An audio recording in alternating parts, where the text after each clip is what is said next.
Assalamualaikum warahmatullahi wabarakatuh. Perkenalkan, nama saya Dwiki Prihadi, mahasiswa Universitas Primagraha semester 6. Di sini saya akan membuat video yang akan mereview jurnal tentang analisis perkembangan impor beras di Indonesia. Di sini saya mengambil jurnal Hastina Febrianti, dosen Fakultas Ekonomi Universitas Muhammadiyah Sumatera Utara. Tujuan dari penelitian ini adalah menganalisis bagaimana perkembangan impor beras di Indonesia. Penelitian ini adalah penelitian deskriptif yang bertujuan untuk menganalisis perkembangan impor beras di Indonesia. Penelitian ini mengambil studi kasus negara Indonesia. Dalam penelitian ini akan dilihat dan menganalisis perkembangan impor beras dalam kurun waktu 10 tahun atau dari periode tahun 2004 sampai 2013. Pengumpulan data dilakukan dengan menghimpun data-data sekunder yang didapat dari Badan Pusat Statistik BPS dan ADB, Asian Development Bank.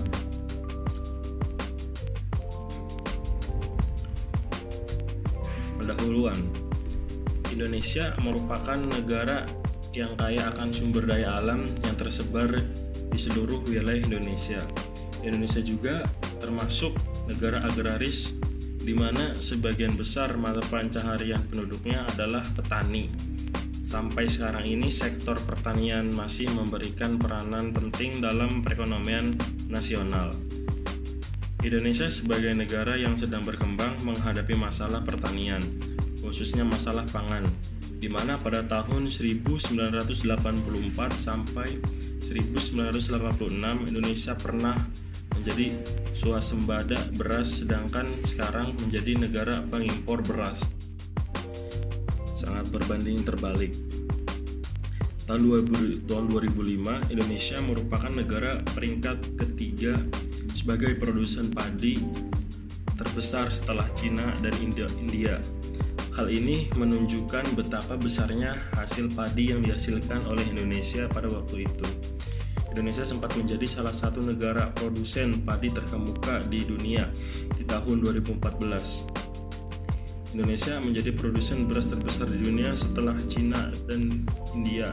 Tetapi beberapa tahun terakhir Indonesia perlu mengimpor sekitar 3 juta ton beras setiap tahunnya, terutama dari Thailand dan Vietnam untuk mengamankan cadangan beras di negaranya. Salah satu penyebabnya adalah jumlah penduduk yang sangat besar. Penduduk Indonesia adalah pengkonsumsi beras terbesar di dunia dengan tingkat konsumsi 154 kilo per tahunnya. Dibandingkan dengan rata-rata di Cina hanya 90 kilo, di India 74 kilo, Thailand 100 kilo, dan Filipina 100 kilo. Hal ini mengakibatkan kebutuhan beras di Indonesia menjadi tidak terpenuhi jika hanya mengandalkan produksi dalam negeri dan harus mengimpornya dari negara lain. Lalu ada kajian teoritis perdagangan internasional. Perdagangan internasional adalah perdagangan yang dilakukan oleh penduduk suatu negara dengan penduduk negara lain atas dasar kesepakatan bersama. Setiap negara terlibat dalam perdagangan internasional karena dengan perdagangan ini suatu negara dapat memenuhi kebutuhan masyarakatnya. Di samping itu, dengan perdagangan ini kemakmuran suatu negara dapat bertambah. Perdagangan ini meliputi pengiriman dan penerimaan barang dari suatu negara ke negara lain. Lalu ada sebab-sebab terjadinya perdagangan antara negara luar negeri menurut Sri Endang Rahayu 2015. 1. Memperoleh barang yang tidak diproduksi dalam negeri atau di negara sendiri. Itu disebabkan karena setiap negara tidak bisa menghasilkan semua barang atau jasa yang dibutuhkan. Alasan kedua, karena negara tersebut sama-sama saling membutuhkan. Alasan yang ketiga, karena SDM dan SDA berbeda satu sama lain. Lalu ada memperluas pasar dan mengimpor teknologi modern. Pertama, untuk memperluas pasar bagi barang-barang yang tidak dapat ditingkatkan lagi penjualannya dalam negeri. Yang Yang kedua, untuk mengimpor mesin-mesin industri yang lebih modern dan pengetahuan teknik maupun manajemen yang lebih baik. Lalu yang terakhir ada memperoleh keuntungan dari spesialisasi, yaitu untuk memperoleh keuntungan dari barang yang sama-sama dihasilkan oleh negara yang mengadakan perdagangan karena pertimbangan biaya dan penggunaan jumlah tenaga yang lebih mahal atau murah. Banyak atau sedikit, maka kedua negara tersebut akan mengadakan spesialisasi untuk menentukan mana barang yang diekspor dan diimpor. Kedua, teori perdagangan internasional. Yang pertama, teori klasik. Keunggulan absolut oleh Adam Smith yang berpendapat bahwa sumber tunggal pendapatan adalah produksi hasil tenaga kerja serta sumber daya ekonomi. Menurut Adam Smith, suatu negara akan mengekspor barang tertentu karena negara tersebut bisa menghasilkan barang tentu karena negara tersebut bisa menghasilkan barang dengan biaya yang secara mutlak lebih murah daripada negara lain karena memiliki keunggulan mutlak dalam produksi barang tersebut. Yang kedua, keunggulan komparatif. Hukum keunggulan komparatif menurut David Ricardo adalah apabila suatu negara kurang efisien dari negara lain dalam memproduksi dua barang, pada prinsipnya masih terdapat keuntungan dalam perdagangan. Suatu negara sebaiknya menspesialisasikan dalam produksi atau mengekspor barang di mana tingkat kerugian absolut lebih kecil dan mengimpor di mana tingkat kerugian absolut lebih besar. Menurut teori modern, salah satunya adalah teori HO yang menjelaskan beberapa program pola perdagangan dengan baik. Negara-negara cenderung untuk mengekspor barang-barang yang menggunakan faktor produksi yang relatif melimpah intensif, sehingga beberapa barang yang harus dikorbankan dalam proses produksinya. Barang dengan faktor produksi lebih sedikit akan diimpor, sementara yang berlebih faktor produksi akan diekspor. Teori HO ini menonjolkan perbedaan dalam kelimpahan faktor produksi secara relatif di antara satu negara dengan negara lain yang menjadi pijakan bagi berlangsungnya hubungan perdagangan di antara mereka.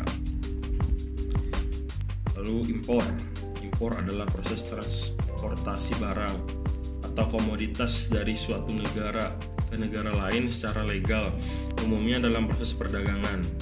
Proses impor umumnya adalah tindakan memasukkan barang dari negara lain ke dalam negeri.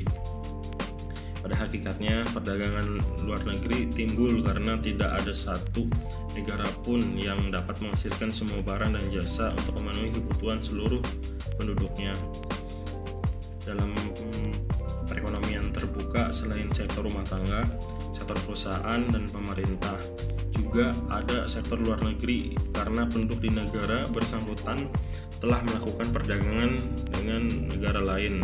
Suatu negara yang memproduksi lebih dari kebutuhan dalam negeri dalam mengekspor kelebihan produksi tersebut ke luar negeri, sedangkan yang tidak mampu memproduksi sendiri dapat mengimpornya dari luar negeri.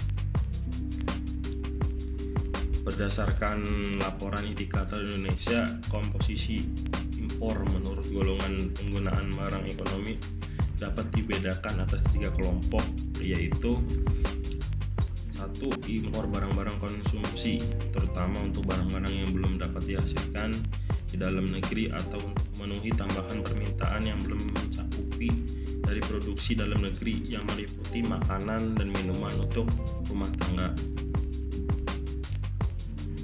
bahan bakar, dan pelumas olahan. Yang kedua, impor bahan baku dan barang penolong yang meliputi makanan dan minuman untuk industri, bahan baku untuk industri, bahan bakar dan pelumas, serta suku cadang dan perlengkapan. Yang ketiga, impor barang modal yang meliputi barang modal selain alat angkut, mobil penumpang, dan alat angkut untuk industri. Metodologi penelitian. Penelitian ini adalah penelitian deskriptif yang bertujuan untuk menganalisis perkembangan impor beras di Indonesia. Penelitian ini mengambil studi kasus negara Indonesia. Dalam penelitian ini akan dilihat dan menganalisis perkembangan impor beras dalam kurun waktu 10 tahun atau dari periode tahun 2004 sampai 2013. Pengumpulan data dilakukan dengan menghimpun data-data sekunder yang didapat dari Badan Pusat Statistik BPS dan ADB Asian Development Bank. Pada pembahasan ini, Indonesia masih mengimpor beras dari Thailand, Vietnam, Tiongkok, Amerika, dan beberapa negara lainnya. Nilai defisit perdagangan pangan itu semakin besar bila diperhitungkan sejak 2 tahun lalu, di mana Indonesia pernah defisit hortikultural tanpa beras.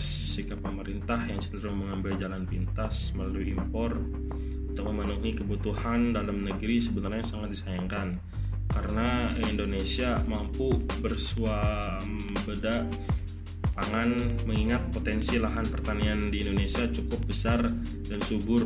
Potensi tersebut tidak berarti apa-apa jika tidak dimanfaatkan dengan baik.